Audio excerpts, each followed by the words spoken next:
The streetlight flickers, on, off, on again. It throws strange shadows across the sidewalk. Bruce Lee walks alone down Spring Street in downtown Los Angeles. It's after midnight, February 1971. A cold night. Fog drifts in from somewhere and wraps around the street. It makes everything look fake, like a movie set. Soft, unreal. Bruce is walking home from his school. It was a late class. Only advanced students tonight. They trained until 11:30. Then Bruce locked the doors, cleaned up, put the gear away. Same routine as always. Now he's walking 8 blocks to his car. Parking was cheaper a few streets away, so he left it there. He didn't really think about the walk back. Downtown LA after midnight isn't safe. Everyone knows that. The daytime crowd is gone. Office workers, store owners, regular people. What's left is different. Homeless men sleeping in doorways, drunks wandering between bars, women working certain corners, and other people. Dangerous people. People who see empty streets and a person walking alone and see a chance. Bruce isn't worried. Maybe he should be, but he isn't. He's walked these streets hundreds of times. He knows which blocks to avoid. He knows which alleys mean trouble. He knows how to carry himself, how to stay alert, how to look confident. Most predators look for easy targets. Bruce doesn't look easy. He's wearing plain clothes, black jeans, a dark jacket, nothing flashy, nothing expensive. He blends in, that's the idea. Don't stand out, don't pull attention, just walk with purpose. Eyes forward, aware, but not nervous. The street is quiet, a few cars go by, headlights slicing through the fog, but mostly it's empty. Most shops are closed, metal gates pulled down. Some walls are covered in graffiti, gang tags, marks that say, this block belongs to someone. People who live here know who. Bruce doesn't. He doesn't know the streets like that. He doesn't know whose territory is whose. He passes a liquor store, still open, a buzzing neon sign in the window. 2 guys stand outside, drinking from paper bags. They watch Bruce walk past. They don't say anything.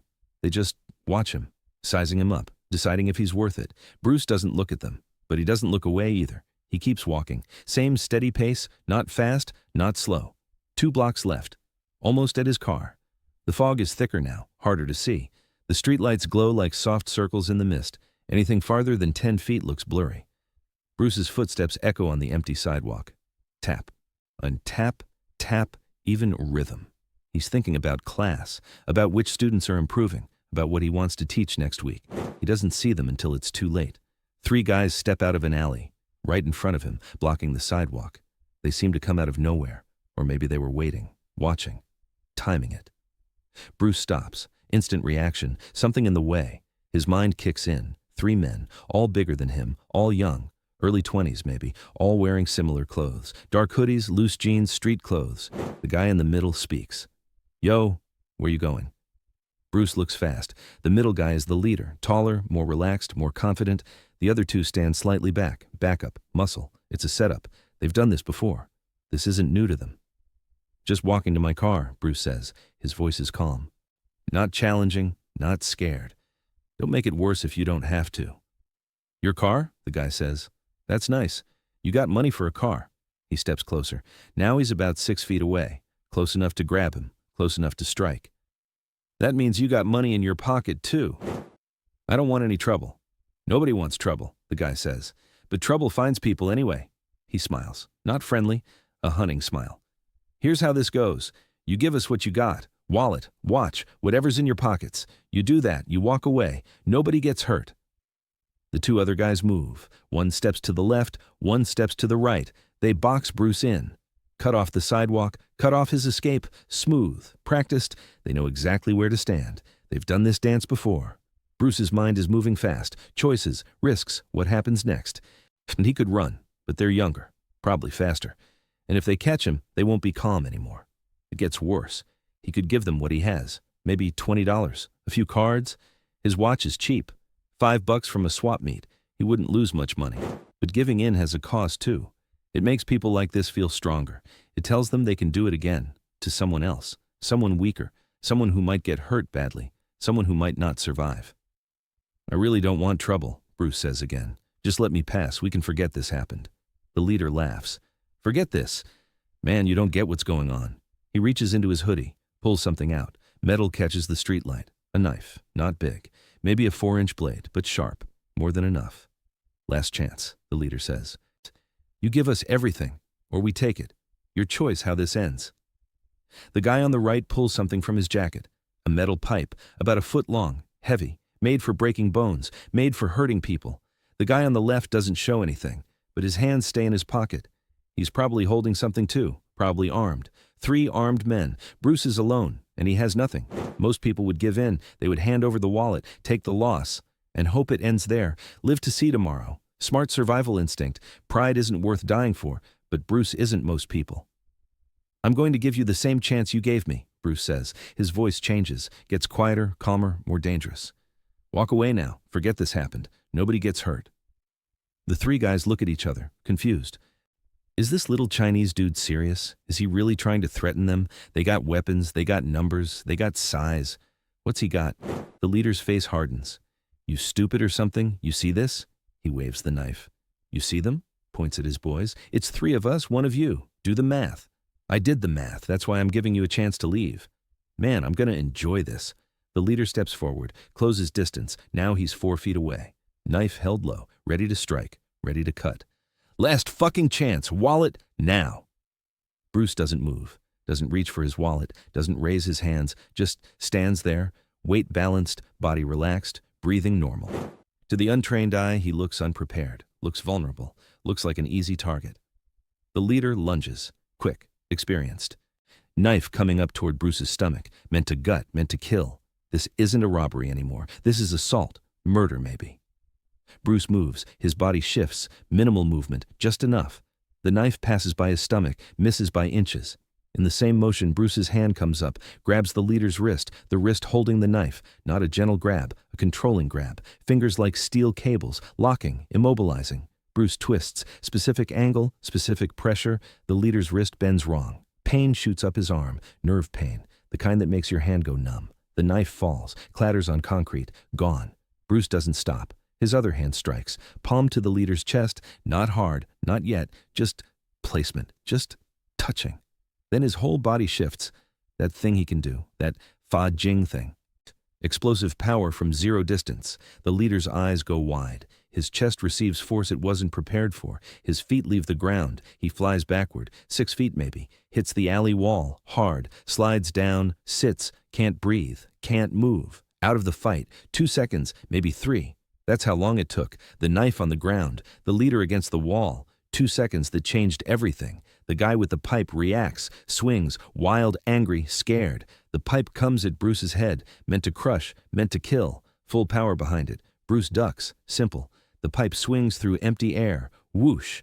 The sound of violence missing its target. While the guy is extended, off balance, Bruce moves in, close range, inside the pipe's arc where it can't hurt him. His elbow strikes up, into the guy's chin, sharp, precise. The guy's head snaps back, his eyes roll, consciousness leaves, his body goes limp. The pipe drops from his hand, clangs on concrete. He falls, collapses, down, not dead, just out. Brain temporarily offline from the impact. 5 seconds total now. 2 guys down, 1 left. The third guy, the one with his hands in his pockets, pulls out his weapon. Gun, small revolver, shaky hands, fear in his eyes. This isn't going how it was supposed to. This was supposed to be easy. Rob some small Asian guy. Take his money, move on. Nobody was supposed to fight back. Nobody was supposed to win. Don't move, the guy's voice cracks. Scared, desperate. I'll shoot. I swear I'll shoot. Bruce stops, raises his hand slightly, non-threatening, calm. You don't want to do that. Shut up, just shut up. The gun is shaking, finger on trigger, dangerous. Not because the guy's skilled, because he's panicked. Panicked people make mistakes, pull triggers accidentally, kill when they meant to threaten. Bruce stays calm. Think about what happens if you pull that trigger. The noise brings police. Gunshots in downtown. They respond fast. You'll be caught. Caught with a gun, caught with attempted robbery, caught with attempted murder. That's life in prison. Is my wallet worth life in prison? I said, shut up. But doubt is creeping in. The guy's eyes dart to his friends. One against the wall, gasping for air. One on the ground, unconscious. This went wrong. This went so wrong. Or, Bruce continues, voice still calm, you put the gun down. You help your friends. You leave. I won't call the police. I won't identify you. You get to go home tonight. Sleep in your own bed. Wake up tomorrow free. Your choice. The gun wavers, shakes more. The guy's fighting himself. Pride versus survival. Ego versus intelligence. Does he shoot and prove he's hard, or does he run and live another day? Your friends need help, Bruce says. That one's not breathing right. He needs a hospital. You gonna let him die to save face? That worth it to you? The guy looks at the leader. Really looks. The leader is clutching his chest, wheezing, making horrible sounds. Something's wrong. Something's really wrong. Maybe broken ribs, maybe worse. Fuck this. The guy lowers the gun, shoves it back in his hoodie pocket. This ain't worth it. He goes to the leader, helps him up. The leader can barely stand, leaning heavy on his friend. They start walking away, stumbling really, heading toward the alley they came from.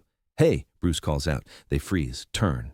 Eva expecting what? Threats? Mockery? Take your other friend too. Don't leave him here. The conscious guy goes back, grabs the unconscious one, pulls him up, slings him over his shoulder. Firemen carry, heavy, difficult, but he manages. Then they disappear into the alley, shadows swallowing them.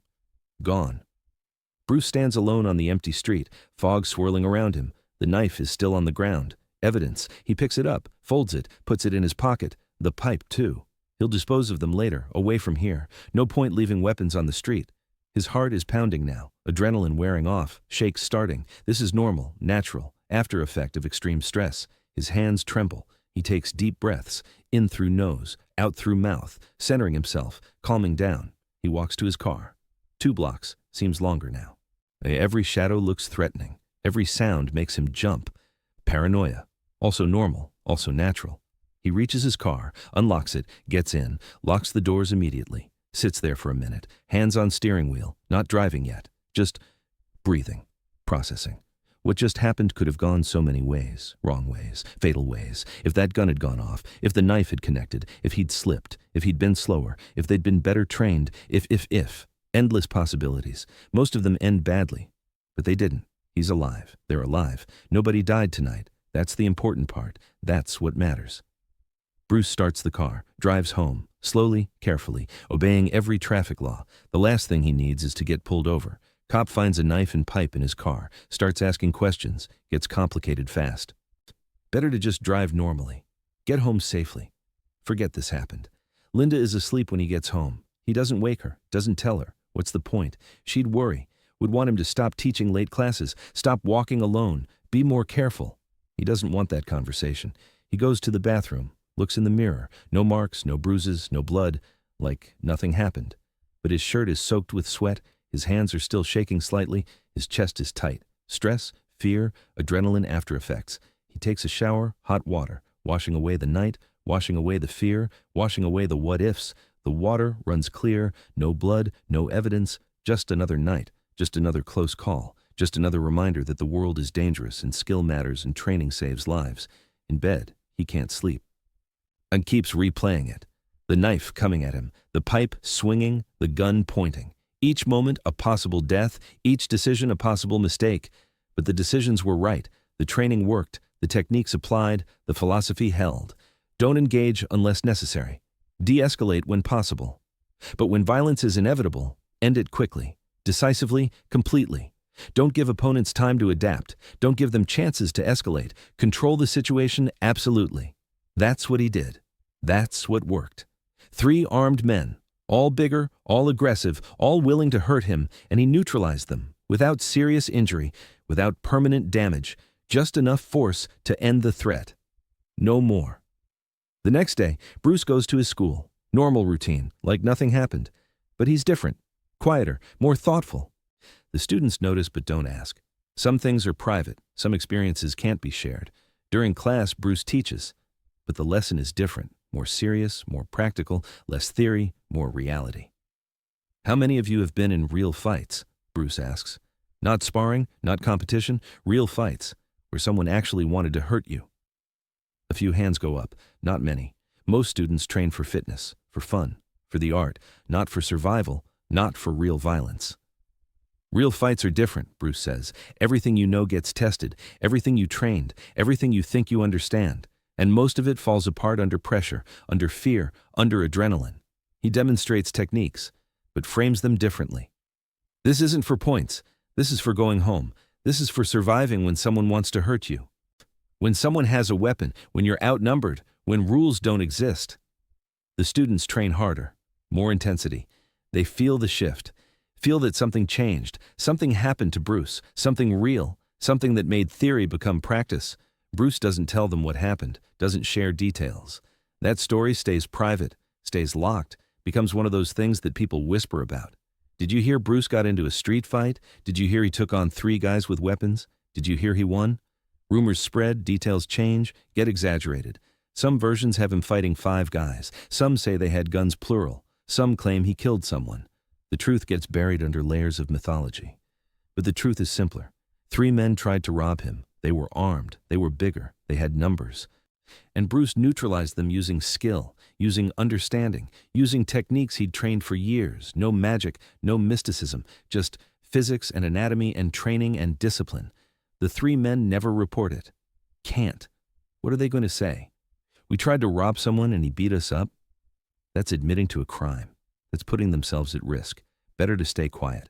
Better to take the loss. Better to remember and learn and never try that again. One of them, the leader, has broken ribs. Goes to an emergency room 2 days later, can barely breathe. Doctor asks what happened. Fell downstairs, he lies. Doctor doesn't believe him but doesn't press, treats the ribs, wraps them, prescribes pain medication, sends him home. The leader thinks about that night constantly, how fast it happened, how helpless he felt, how completely he was dominated. He's been in fights, lots of fights, won most of them. Size and aggression usually win, but not that night. That night, something different happened.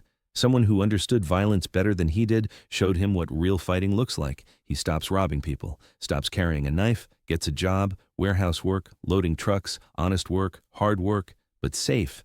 Better than the alternative, better than running into someone else like that Chinese guy. Someone who knows things he doesn't. Someone who can end fights before they really start. The other 2 never talk about it. Too embarrassing, too shameful. They got destroyed by one small guy.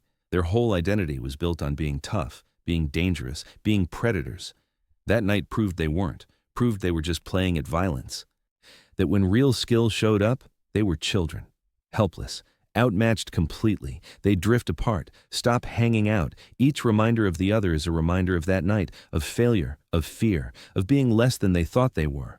Better to forget, better to move on, better to pretend it never happened. But it did happen, in an alley off Spring Street, February 1971, sometime after midnight. 3 armed men cornered one unarmed man, tried to rob him, tried to hurt him, and got taught a lesson about violence, about real violence, about what happens when predators meet someone more dangerous than they are. No police report exists, no hospital records beyond the one for broken ribs, no witnesses except the 4 involved, no documentation, no evidence, no official account. The story was erased from history, or tried to be. But stories like that don't die. They survive in whispers, in rumors, in the questions students ask their teachers, in the legends that build around masters. Did Bruce Lee really fight 3 armed men? Did he really win? Is it true or just myth? The answer depends on who you ask. The 3 men would say it's true, would confirm every detail. But they're not talking, not ever. That story stays buried, stays private, stays locked in memory and trauma and shame. Bruce never talks about it either. Not publicly, not in interviews, not in classes. Some things are private, some lessons are personal, some experiences are meant to teach you, not be taught to others. But late at night, when students ask about real fighting, about real violence, about what to do when confronted by multiple attackers with weapons, Mr. Bruce's answer is different than other teachers. You avoid it if possible, he says. You run if you can. You de-escalate if they let you. But if violence is inevitable, you don't hesitate. You don't hold back. You use everything you know, everything you've trained, everything you understand about anatomy and physics and psychology. You end it completely, quickly, decisively, because hesitation gets you killed. Have you ever had to do that? Students ask. For real? Bruce is quiet for a moment, remembering that fog, that street, those 3 men, that knife, that pipe, that gun, those seconds where everything could have gone wrong. Once, he says finally, I've had to do it once. That's enough. That's more than enough. The students want details, want the story, want to know what happened, what it felt like, what he did, not how he survived. But Bruce doesn't elaborate, doesn't share, just says, train like your life depends on it, because someday it might. And when that day comes, theory doesn't matter, technique doesn't matter. What matters is whether your body remembers, whether your training holds, whether you can execute under pressure. That's all that saves you. Years later, after Bruce has died too young, after his legend has grown, after his films have made him immortal, researchers dig through his life, looking for stories, looking for truth, looking for the real Bruce Lee behind the legend. They find gaps, unexplained periods, nights unaccounted for. One such gap is February 1971. No schedule, no filming, no documented activities for several days around the middle of the month. What was he doing? Where was he? What happened? Some researchers hear rumors, stories passed down from students, about a fight, about three men, about weapons, about a street corner in downtown LA. They investigate, look for police reports, hospital records, newspaper articles, find nothing. No evidence means it didn't happen. That's the conclusion. Just another myth, another legend, another story that got attached to Bruce Lee's name without substance. But the absence of evidence isn't evidence of absence. Some things happen without documentation, without records, without witnesses willing to talk. They happen in shadows, in forgotten corners, in moments that pass unremarked and unremembered by everyone except those involved. February 1971, Spring Street, after midnight, fog rolling through empty streets, three men blocking a sidewalk, one man walking alone, a confrontation, a choice. Vite, a moment where violence became inevitable and skill became survival. It happened. Everyone involved knows it happened. The knife on the ground proved it. The broken ribs proved it. The unconscious body proved it. The shaking hands and sleepless night proved it. The changed teaching approach proved it, but proof and documentation are different things. Proof exists in memory, in consequence, in lessons learned and changes made. Documentation requires witnesses, requires reports, requires someone willing to tell the official story. Nobody told the official story, so officially it didn't happen. Officially, Bruce Lee never fought three armed men in a downtown alley. Officially, that night doesn't exist. But unofficially, in whispers and rumors and stories passed from teacher to student, in the nightmares of three men who learned that violence has levels they didn't understand, in the quiet confidence of a man who tested his skills under real pressure and found them sufficient. Unofficially, it's one of the most important moments in Bruce Lee's life. The moment theory became reality. The moment training became survival. The moment he proved to himself that everything he taught actually worked when it mattered most. That's why the story matters. Not because it's spectacular, not because it makes Bruce look good, because it's real, because it happened, because violence isn't choreography, isn't performance, isn't art. Violence is survival. And skill is what determines who survives and who doesn't. Three gangsters cornered Bruce Lee, demanded his money, threatened his life. What happened next was erased from history. On no records, no reports, no official acknowledgement. But it happened. In an alley, in the fog, in the space between life and death where training matters most. It happened exactly as described, maybe even more brutally than the whispers suggest, because the whispers focus on victory, on Bruce winning, on the spectacular aspects. What they miss is the fear, the adrenaline, the moment the knife came at his stomach and death was inches away, the moment the pipe swung at his head and one miscalculation meant brain damage, the moment the gun pointed at his chest and someone else's fear could end his life. Those moments don't make good stories. Those moments are terrifying, raw, real. Those moments are what training prepares you for but hope you never experience. Bruce experienced them, survived them, learned from them, and became more cautious, more aware, more respectful of violence and what it actually means to fight for your life. That caution shows in his later teaching, in his films, in his philosophy. He stopped being theoretical, stopped teaching techniques for their own sake, started teaching survival, started teaching reality, started preparing students for the moment when theory ends and survival begins. All because of one night, one confrontation, one moment when three predators chose the wrong victim, and learned, too late, that some prey are more dangerous than predators. That size doesn't guarantee victory, that weapons don't guarantee success, that the most dangerous person in any fight is the one who truly understands what they're doing. Bruce understood, had spent his life understanding. That night proved it, to himself, to three men who would never forget, to the ghost of history that recorded nothing but remembers everything. The rest was erased from history. But history isn't just what gets recorded. History is also what gets remembered, what gets whispered, what gets passed down through generations of students who wonder if their teacher really faced death and won. He did. He faced it. He won. Not through luck, not through accident, through skill, through preparation, through decades of training compressed into seconds of action. That's the real story. That's what matters. That's what got erased, but shouldn't have been. Because that story teaches the most important lesson of all. Train seriously because violence is real and skill matters, and someday your life might depend on whether your body remembers what your mind learned. Bruce's body remembered. And that's why he lived to tell the story.